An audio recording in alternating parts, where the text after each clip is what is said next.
We don't care. The United States and NATO, we do not care how many Ukrainians die, not civilians, not women, not children, not soldiers. We do not care. We are, it's become a great football game. You know, we've got our team, they've got our team, rah, rah. We want to get the biggest score and run it up. And, you know, we don't care how many of our players get crippled on the playing field, as long as we win. Now, we are shipping fantastic quantities of weapons, and it's caused the stock of Raytheon, which creates missiles, and Northrop Grumman, which creates aircraft and so forth, and missiles. All of these defense industries have become tremendously bloated with tax dollars. I don't think it's ultimately going to change the outcome. I think that Russia will prevail. The Ukrainians are in a very awkward strategic position in the East, but if you look at the way that this unfolded, President Putin made a desperate effort to stop the march towards war. Back in December of 2021, he went so far as to put specific written proposals on the table with NATO, peace proposals to defuse what was coming about. Because at this point, Ukraine was massing troops to attack the Donbass. So he was trying to head this off. He didn't want war. And NATO just blew it off, just dismissed it, never took it seriously, never went into serious negotiations.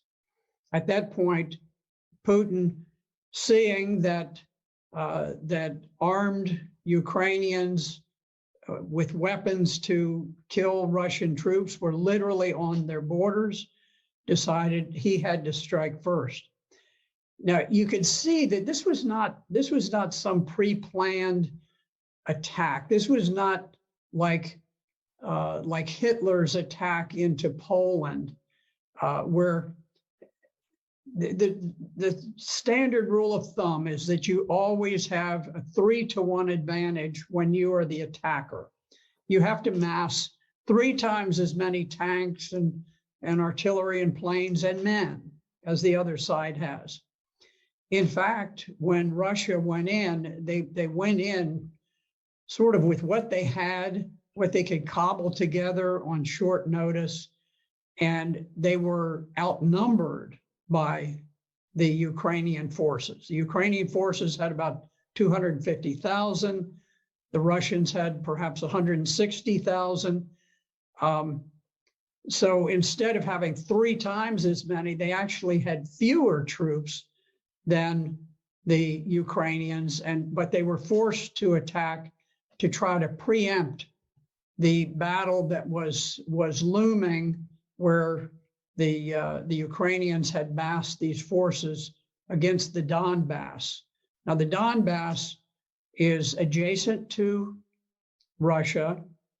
It is a portion of Ukraine that did not join with the revolutionary government that conducted the coup in 2014 and overthrew the government of Ukraine. They refused to become a part of the new revolutionary government of Ukraine. And so they declared their independence. And Ukraine had massed this enormous army to attack against the Donbass. And so Russia was forced to go in to preempt that planned attack by Ukraine. And you could see that Russia very much hoped that they could conduct this special operation without unduly causing casualties for the Ukrainians, because they they think of the Ukrainians, or at least they did think of the Ukrainians as brother Slavs, that they wanted to have good relations. But there was a famous picture with a Russian tank that had been stopped by a gathering of maybe 40 civilians who just walked out in the road and blocked the road, and the tank stopped. I can tell you, in Vietnam, if we had had a bunch of people who stood in the way of an American tank going through, that tank would not have slowed down in the slightest. It wouldn't have honked a horn. It wouldn't have done anything. Wouldn't have fired a warning shot. It would have just gone on. And I think that's more typical. I'm not criticizing the Americans. I was there and I was fighting, and I probably would have driven the tank straight through myself. But what I'm saying is that the rules of engagement for the Russians were very, very cautious. They didn't want to create a great deal of hatred and animosity. The Russians did not go in. They did not bomb the electrical system, the media systems, the water systems, all of these, the bridges and so forth. They tried to retain the infrastructure of Ukraine in good shape because they wanted it to get back. They just wanted this to be over with and get back to normal. It didn't work. The Ukrainians, the resistance was unexpectedly hard. The Ukrainian soldiers fought with great valor, great heroism, and so now the game has been upped and it's become much more serious. But it is amazing to look and to see that Russia dominates the air.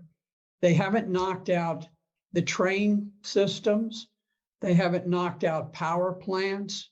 They haven't knocked out so many things. They've never bombed the buildings in the center of Kyiv, the capital of Ukraine. They haven't bombed the buildings where the parliament meets.